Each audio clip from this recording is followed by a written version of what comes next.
So dudes, right now Valkyrie is one of the most oppressive ranked defenders as a result of what a lot of people call the TDM meta.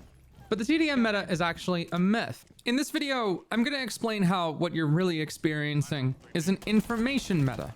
We're going to break down the reason gunfighting, especially for defenders, seems to be at such a rapid pace, and why no matter what Ubisoft does to slow down the gunfighting, there's always going to be an inherent advantage in getting the jump on someone.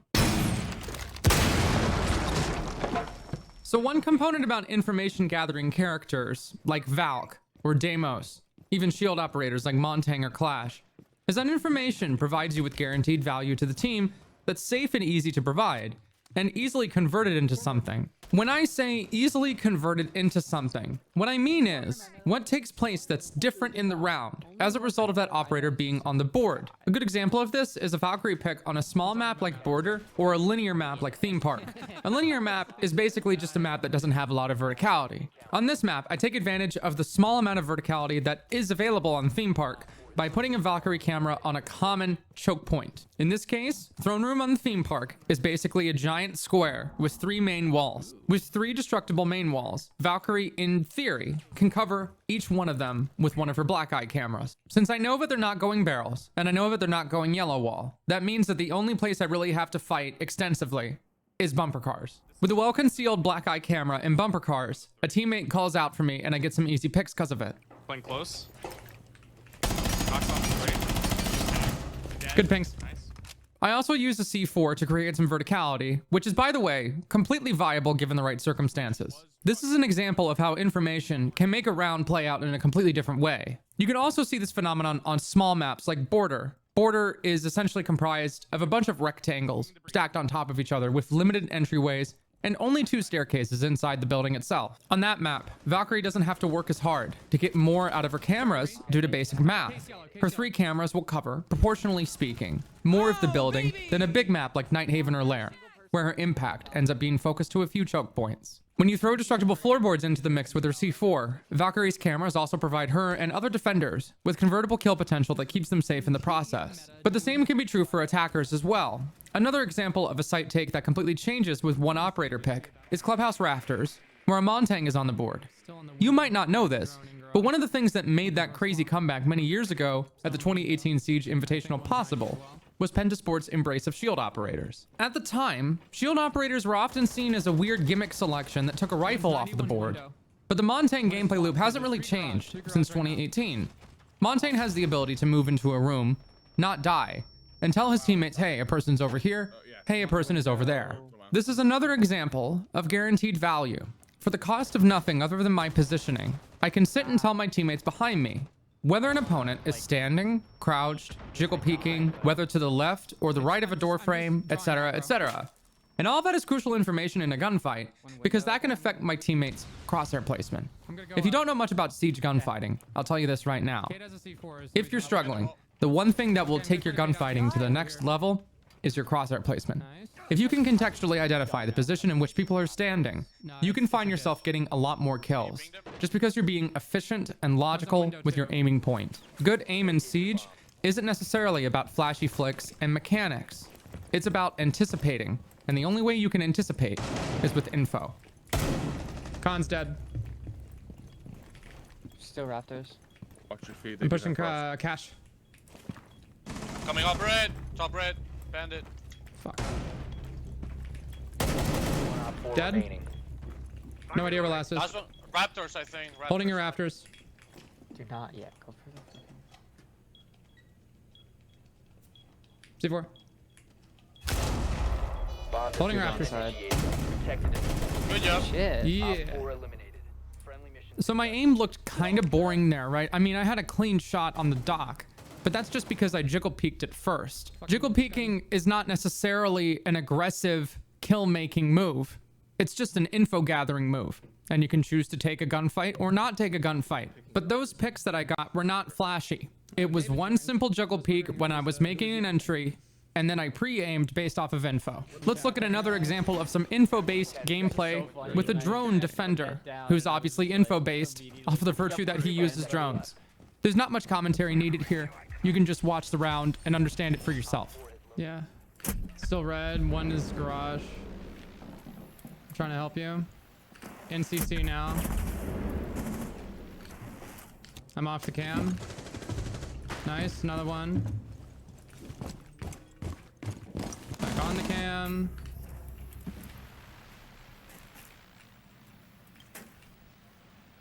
I don't know where red went. Red still. Shot my cam.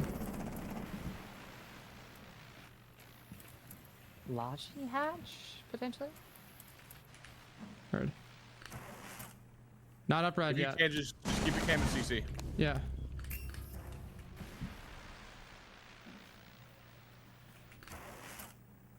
Can't tell if one's garage or not. Main. Heard. Still? Yep. Dead. Op 4, There you last go. op standing. I felt like an assassination, I'm gonna be honest. Preventative mute. Was 10-4 the guy I shot there? That's crazy. That's actually really funny. You must have pissed him off. That's and he really said funny. something, and he's already on thin ice. And this is why a lot of people get tripped up, because they think if they're getting fried in gunfights all the time, it's because of the TDM meta. It's not necessarily the TDM meta. You just need to start thinking of Siege like a tac shooter, not a Twitch shooter. In Call of Duty, you run around like a maniac all the time, no matter what, because your wild acrobatic antics can throw off the enemy's crosshair, which throws off their tracking, which gives you the upper hand in an engagement. That's not really the same case in Siege. Yeah, you can move relatively fast. You can move relatively fast enough to surprise somebody as you swing into an engagement. But you can't do crazy movement techs. The point being, shields like Montang are powerful right now because they can take map control and provide information without getting shot at. And the ability to give your teammates pinpoint info helps them swing and helps them win their gunfights. It can be more advantageous than bringing in an extra gun. You should also consider that information is something that every character in Siege has access to an extent that isn't really explored in other tactical shooters like Siege. Just the very concept of an intel drone in Valorant is enough to make it into a dedicated, expensive ability unto itself. And in Counter-Strike, you don't really get dedicated info gathering tools. Everything is just kind of done by face checking or quick peeking. But in Siege, every person is an info operator. And that sounds stupid or like a gimmick for a YouTube video when I say it out loud. But really think about what I'm saying. What does every operator have access to that brings them in common with one another? An info gathering tool. Attackers have drones, and defenders have default cameras. At the start of the round, skilled players on defense are going to cycle cameras as the prep phase timer concludes. You're supposed to keep an eye out for which camera does end up getting destroyed, and then relay that information to their team to specify where they spawned. Siege is a game about seizing an objective inside of a building. And this is one component that sounds stupid or obvious when you talk about it initially, but concealing line of sight is a huge component of how you approach a tactical shooter. When you take a gunfight, that requires you to take a risk. When two players engage each other with equal chance of winning, we call this a 50-50 gunfight. A good example of this would be an entry gunfight at the exterior door of a building, let's say a building's main lobby. A lot of the time, the entry can swing at 1,000,000 miles an hour and just fry the guy sitting there. And sometimes their ability to do that can make them stand out in the competitive arena.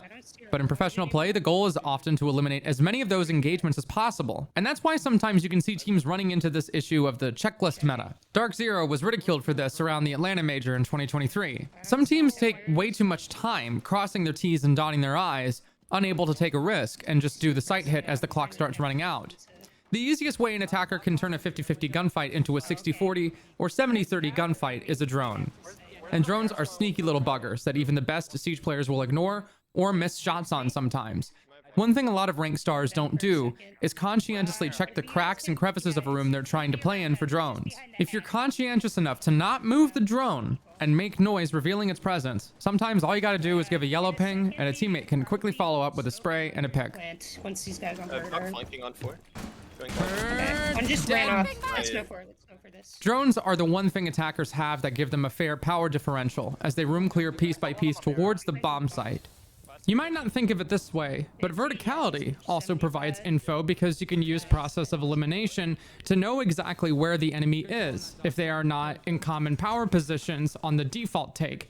That means that you can make an aggressive play for the sight hit. In this case, we know that nobody is going to contest garage because they're all stuck in kitchen. And we know that because we cleared a bunch of vertical, even if we didn't necessarily get a whole bunch of picks from the vertical. The way that attackers break apart the defensive puzzle piece is with info, and that includes drones and destroying the map outright. But it's still an FPS game, and sometimes to save your life, you just gotta shoot back. Oh my god, W! For some reason, a lot of people seem to think that at any point in which gunfighting is something that gives somebody an advantage, it's unfair or uncool. The fact that I find that cringe notwithstanding, a lot of the time, what appears to be a flashy gunfight, as we've been talking throughout the course of this video, can take place just because somebody made noise and you were standing still.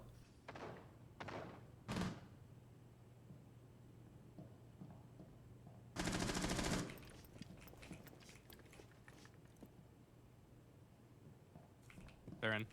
Yellow. Yellow's dead.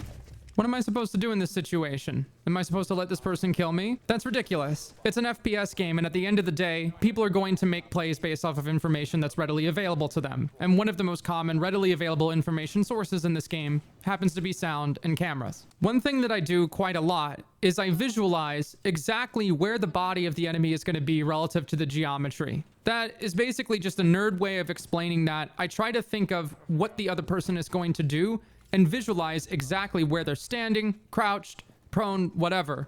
And I try to anticipate it almost like I have walls without using them. If I know that somebody is going to be standing behind a vending machine to hold me on a pixel angle, if I swing wide, I'm going to aim towards where I think their head's going to be as if they were holding a pixel angle. Max. I'm pinched. Sproul dead. I think I'm kind of beating the example to death, but it gets the point across. When people say TDM meta, sometimes they are making a good faith case to compare the mechanical design and emphasis of what was strong in the game now as opposed to 2020 utility simulator. But a lot of the time, I feel like people are just making excuses for themselves for losing their gunfights. This is not a recent take from me. I haven't changed up. I've been saying this since 2020, even when I couldn't shoot back worth a shit. I'm kind of ranting right now, but this is a real pet peeve of mine. I get that there are some characters that are really strong for their ability to pounce on info, like Fenrir, like Legion, but seriously, just if you don't want to shoot, go play League. Window repair? Right behind me here. That's you. I'm behind you too. Okay. Yeah. Top yellow. Yeah, I'm yellow right now. That's gridlock. One op 4 remaining. Oh, let's go! Op 4 eliminated. It's not perfect. The game is still relatively defender-sided, but you'll notice that the attacking roster has a decent list of information-gathering characters. That's because of this very thing. Defense will always have an inherent advantage in a vacuum of a game like Siege. Gadgetry denial is also a huge component of the info game. One of the reasons that IQ is a decently powerful operator at the moment is virtue of the fact that she is a direct Valkyrie counter. Now, the attackers have to expend a couple more resources to hunt down those Valkyrie cameras efficiently. There are many instances in which she's not going to be able to shoot the cameras directly. But when you combo IQ with a Twitch, you can effectively counter Valkyrie without having to ban her, and that frees up a ban slot for a strategy-conscious team. Some other aspects about the information meta are also made more evident on smaller maps, and this is why it can be confusing to new players who feel like they're just getting destroyed in their gunfights over and over with no clear idea of how to alleviate the problem. That's also why trap operators right now are very much in style, like Fenrir and Legion. And while it's true that Mute has wall denial with his jammers, it's argued that his primary job right now is to deny drones. Again, this works out favorably on small maps like Border, which is part of the reason that I play him pretty frequently on Border. Just remember that in Siege, everything that you do has a ripple effect throughout the course of the round, and the most clear and obvious way to cause that ripple is through one piece of info. Sometimes that info can be something as simple as sound. Everything in Siege makes sound. Sometimes those sounds are quiet and not easily noticed in the middle of an intense firefight, while they can be easily noticed and capitalized on when nothing is happening. If you've ever gotten pre-fired at 1,000,000 miles an hour and didn't know why, you might want to watch the kill cam and see if the opponent suddenly turned towards you after making a sound cue. That can be something as simple as changing stances or reloading. Sometimes you can just be standing on a common angle and somebody can make an educated guess as to where you are when they pre-fire. Not every pre-fire is some 5 million IQ triangulation of your exact location from 1,000,000 miles away. When I see somebody here in small bake, I notice that they have a line of sight opened hole in the right side of the castle barricade. This means that if they're going to play it aggressively, there's only one spot they're going to be in, or at least most of the time. Fireplace is clear. Small's dead. Even when I'm dead, the fact that I have some decent pre-placed cameras allows us to use process of elimination to narrow down exactly where the defenders are, and then it's just a matter of time before they get traded out eventually. I want to emphasize that this is all just logic, right? This is just process of elimination and using information to get picks. Using information to make those picks easier to get. That's it. It's not TDM meta. Check out my Twitch channel at the link in the description. I stream Monday through Friday at 8 p.m. If this video raised your Siege IQ, give it a like and subscribe to the channel. I do appreciate it a lot. Thanks for watching. Deuces.